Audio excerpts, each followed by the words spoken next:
The first thing Brooklyn noticed when she stepped out of the car was the silence.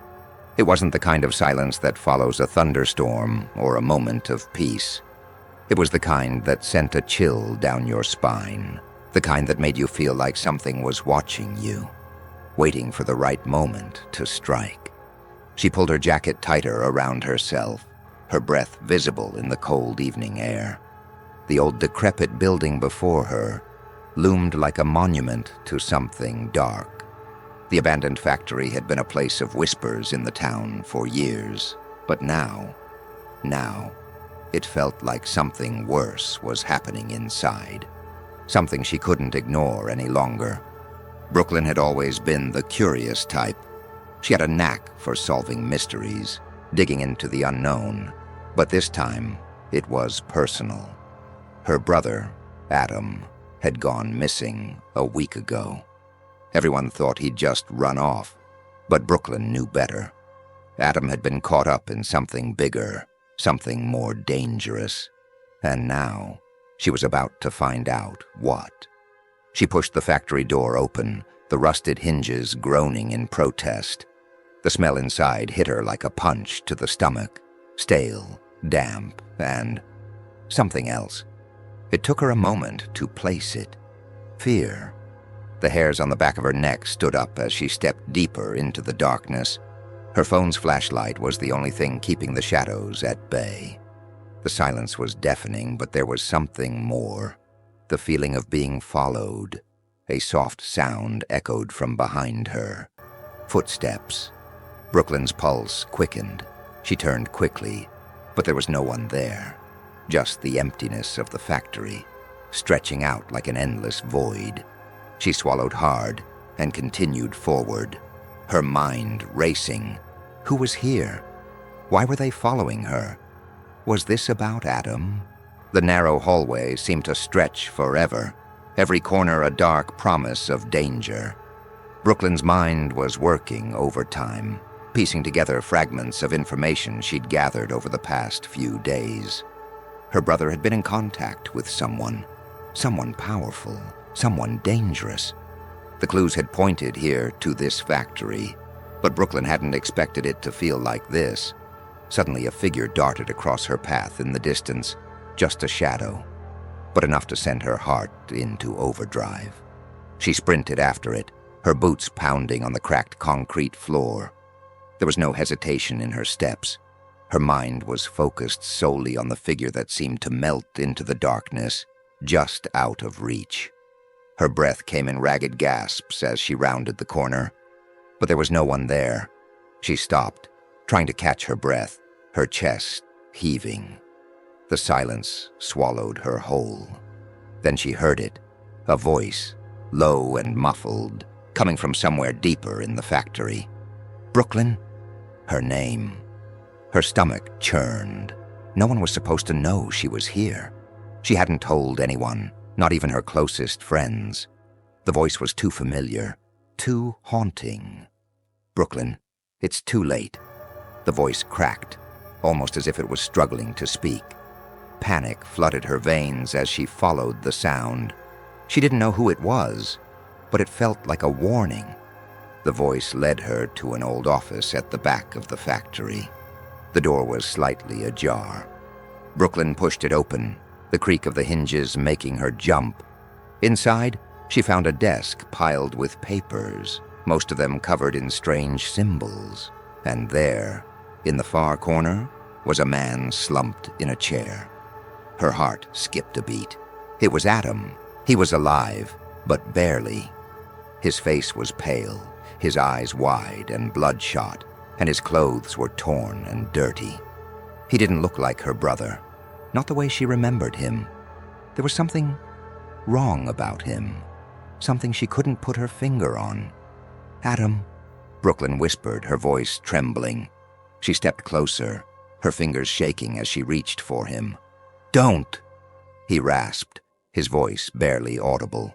Get out. You don't know what you're dealing with. Adam, what happened? What's going on here? His eyes darted around the room like he was trying to find a way out, but there was nowhere to run. They're coming. They know you're here. His voice cracked, and his head fell forward, his body slumping in the chair. Who? Who's coming? Brooklyn's mind raced, every warning she'd ever ignored coming back to her in a wave. Run. Now, Adam whispered, his voice trembling. Before she could react, the lights flickered and went out, plunging the room into complete darkness. Brooklyn's breath caught in her throat as she fumbled for her phone. Her flashlight flickered back on, casting an eerie glow over the room. She turned to Adam, but he was gone. The chair was empty.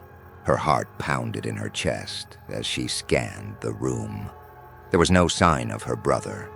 The darkness pressed in around her, suffocating her every move.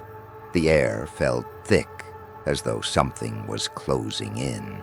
Suddenly, the door slammed shut behind her. Brooklyn spun around, her heart racing. She was trapped. Footsteps echoed in the hallway outside the room. They were coming closer.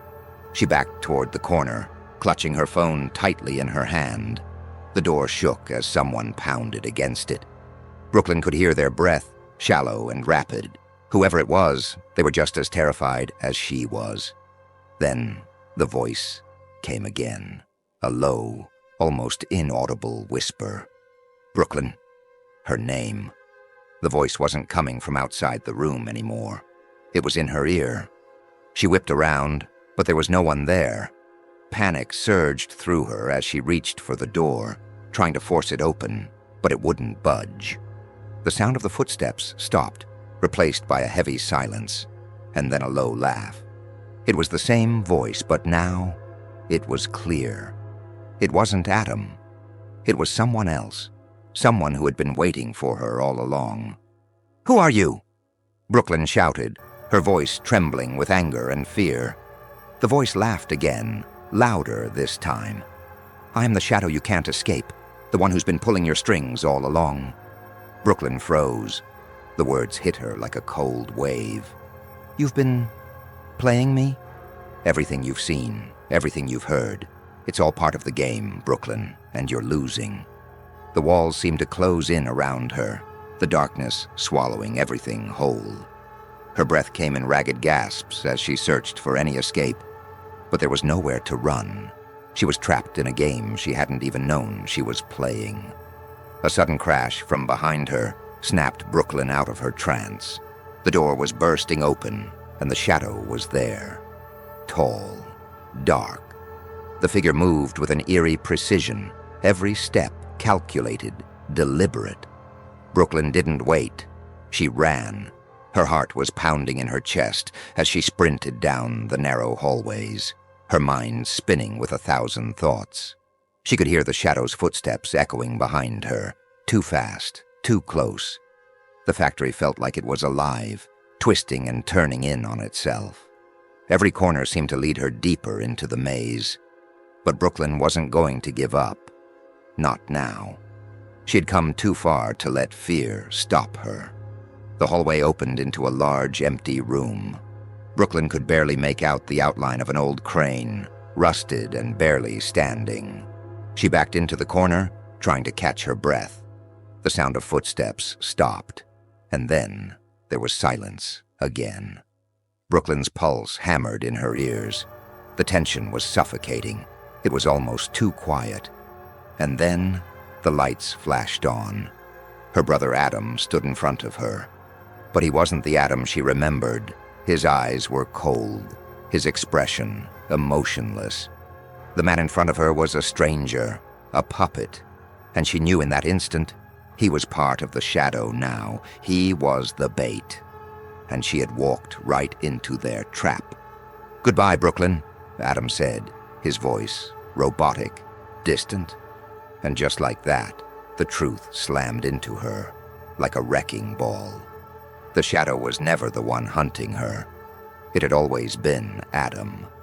Brooklyn had lost the game before she even knew she was playing.